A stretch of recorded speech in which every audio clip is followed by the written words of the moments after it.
Hello बच्चों, class 6 का Bihar board class 6 का चैप्टर 2 असली चित्र आज हम लोग पढ़ेंगे। इसका एक्सप्लेनेशन समझेंगे। इससे पहले हमने बैक के वीडियो में हमने आपको अरमान कविता पढ़ा दिया, उसका क्वेश्चन आंसर भी करा दिया। अब देखिए असली चित्र, इसको हम पढ़ेंगे। देखिए बहुत ही रोचक और मनोरंजक ये कहानी है। आपको पढ़ने के बाद बहुत मज़ा आएगा। पढ़ने के बाद आपको क्या आएगा, बहुत मज़ा आएगा। यह कहानी इतना सुंदर है, इतना रोचक मनोरंजक है कि आपको सुन के ही बहुत ही अच्छा लगेगा। देखिए सुनिए, भागिए न हो, हाँ चलता है। चलिए देखिए, कहता है कि राजा कृष्णदेव राय के राज्य में एक महाकंजूस सेठ था। वो बहुत ही कंजूस सेठ था। माँ इसके बारे में आप जानिएगा कि इतना कंजूस था ना, इतना कंजूस था कि कहता है कि चमड़ी चली जाए तो जाए लेकिन दमड़ी ना जाए। चमड़ी चली जाए तो जाए लेकिन दमड़ी ना चाहिए। एक कौड़ी भी खर्च करना नहीं चाहता था, एक कौड़ी भी खर्च करना नहीं चाहता था। अब देखिए आगे क्या कहता है। कहता है उसके पास अपार धन था। ये जो कंजूस सेठ है इसके पास अपार धन था, यानी बहुत ज़्यादा धन था। लेकिन एक कौड़ी खर्च करने में उसकी जान निकलती थी। मतलब एक कौड़ी खर्च करने में उसकी जान निकलती थी।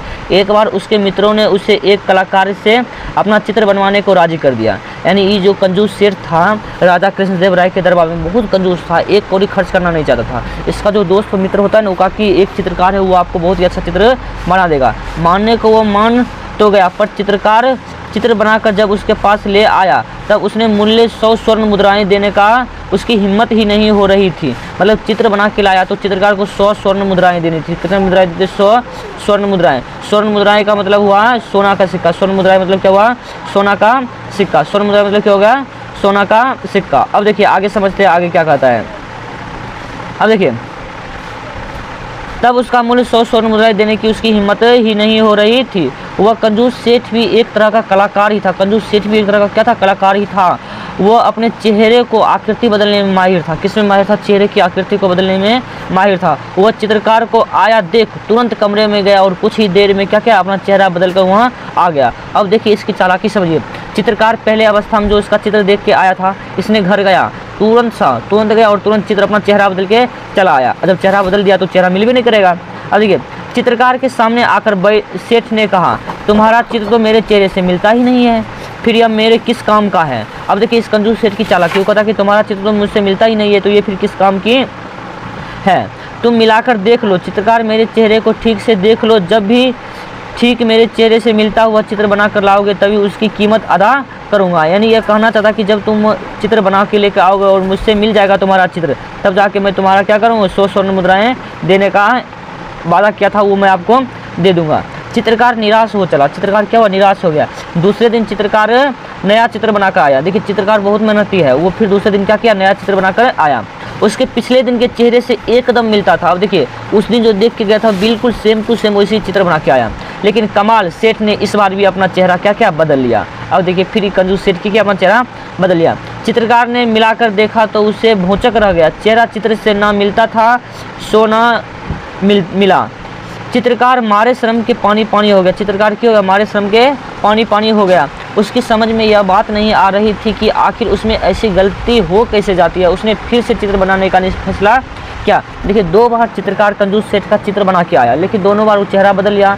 इस चित्रकार को समझ नहीं आ रहा था कि आखिर मुझ में क्या कमी है, आखिर मुझसे क्या गलती होती है जो मैं इसको ऐसा चित्र नहीं बना पाता हूँ। अब देखिए अगले दिन फिर वह नया चित्र बनाकर ले आया, लेकिन सेठ की कारस्तानी से उस चित्र के साथ पूर्व के दिनों जैसा ही हश्र हुआ। अब देखिए कितना कमाल की बात है। इसके बाद कई दिनों तक नए नए चित्र बनाता रहा और हर बार उसे निराशा हाथ लगती। देखिए चित्रकार डेली बाय डेली, चित्रकार क्या हुआ? डेली बाय डेली क्या करता था? चित्र बनाता था और उसको क्या होता था? निराशा हाथ लगता था, निराशा हाथ लगता था। लेकिन चित्रकार हार नहीं मानता था। चित्रकार हार नहीं मानता था। वो कोशिश करते जाता था, कोशिश करते जाता था, कोशिश क्या करता था? कोशिश करते जाता था और डेली बाय डेली चित्र बना के आता था। अब देखिए आगे क्या होता है। अगले दिन वह फिर एक नया चित्र बना कर ले आए, लेकिन सेठ की कारस्तानी से उस चित्र के साथ भी पूर्व जैसा ही असर हुआ। इसके बाद कई दिनों तक नए नए चित्र बनाता रहा और हर बात निराशा हाथ लगती गई। लेकिन कई दिनों के अनुभव से वो सेठ की चाल को समझ गया। अब देखिए जब कंजूस सेठ चित्रकार को बार बार चेहरा बदल के धोखा दे रहा था तो चित्रकार समझ गया इसमें कंजूस सेठ की क्या है? चालाकी। वो सेठ की कंजूसी को भी जान गया था और पैसे ना देने का भी कई दिनों की अपनी मेहनत को बेकार नहीं जाने देना चाहता था। अब देखिए ये चित्रकार समझ चुका था कि ये कंजूस सेठ है, ये पैसा नहीं देंगे। लेकिन चित्रकार इतना मेहनत किया, कई बार कई दिनों तक संघर्ष किया, चित्र बनाई, अपना मेहनत को बेकार जाने नहीं देना चाहता था। समझे ना? अब देखिए कैसे कंजूस सेठ से पार पाया जाए, इस पर खूब सोचने के बाद, अब देखिए अब ये क्या करते हैं, खूब सोचते हैं, क्या करते हैं, खूब सोचते हैं। और खूब सोचने के बाद देखिए ये जाके तेनालीरामा से मिलता है। किससे मिलता है? तेनालीरामा से। राजा कृष्णदेव राय के दरबार के बहुत विद्वान व्यक्ति थे, मंत्री थे उसके, समझे ना, उससे जाके मिलते हैं। और वो देखिए यही है तेनालीरामा, और ये चित्रकार है, और ये कंजूस सेठ है। ये क्या कंजूस सेठ, ये जो चित्रकार है, ये चित्रकार क्या तेनालीराम से मिला। तेनालीराम ने इसको बताया कि आप उसके पास शीशा ले जाइए, उससे आप उसका चित्र मिलाइएगा, बिल्कुल हूबहू मिल जाएगा। अब देखिए आगे क्या कहता है, अब आगे देख लेते हैं।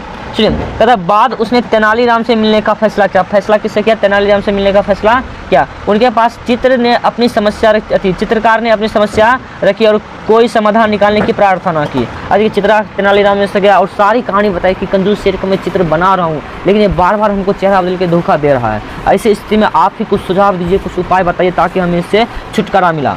थोड़ी देर सोचने के बाद तेनालीरामा ने चित्रकार को सलाह दी। देखिए तेनालीरामा ने कुछ देर सोचा और सोचने के बाद सलाह दिया कि कल तुम कंजूस के पास एक आईना लेके जाओ। ऑब्जेक्टिव याद रखना, कल तुम कंजूस सेठ के पास क्या लेके जाओ? एक आईना लेकर जाओ और कहो कि आज आप बिल्कुल सही चित्र लेकर आया हूँ, खूब ठीक से मिलाकर देख लो, रत्ती भर भी फर्क नहीं आपको मिलेगा, बस इतना भर करो और तुम्हारा काम चांदी हो जाएगा। काम चांदी, काम पूरा हो जाना, काम चांदी होना मतलब काम पूरा हो गया।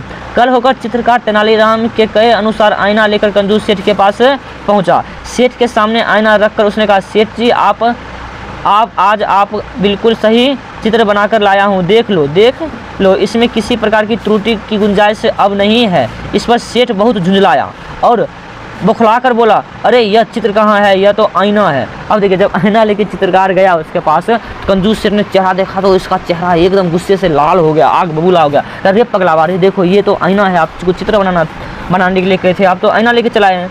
अब चित्रकार ने तब सेठ को जवाब दिया, सेठ जी महाराज, आईने की सिवा आपका असली सूरत और कौन बना सकता है। अब देखिए चित्रकार ने बहुत सुंदर जवाब दिया, कहा कि महाराज आपको आईना के सिवा असली चित्र आपको कोई नहीं बना सकता है, असली चित्र आपको कोई नहीं बना सकता है, समझे ना। अब देखिए सेठ महाराज, आईना के सिवा आपकी असली सूरत कौन बना सकता है?